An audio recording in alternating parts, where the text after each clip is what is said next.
BR Ambedkar Konaseema జిల్లా అమలాపురంలో OG cinema ticket 60,000కు విక్రయిస్తున్నారు.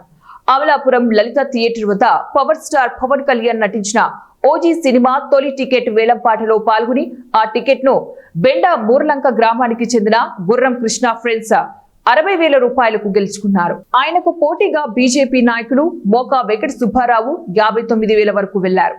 అయితే టైం లిమిట్ పెట్టడం వల్లే 60,000 రూపాయల వద్ద వేలంపాట ముగిసింది. ఎవరైనా పాడాలంటే పాడుకోవచ్చు. 5,000 మోటూరు కిరణ్ 5,000. ఎవరి పేరు?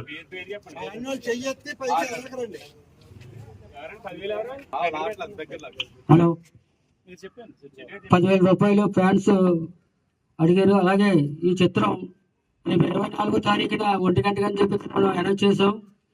అలాగే తెలంగాణలో కూడా 9 గంటలు అన్నారు. దానికోసం మేము మినిస్టర్ గారితో మాట్లాడాం. మన రాష్ట్రంలో కూడా సాయంత్రం 20వ తారీఖు 9 గంటలకు వేయమని చెప్పేసి కోరాం. ఒకవేళ అయితే 9 గంటలకు జరుగుతుంది, లేకపోతే 1 గంటకే. ఎందుకంటే అది కూడా మెసేజ్ మీ అందరికీ ఫార్వర్డ్ చేస్తాం. ఈ టికెట్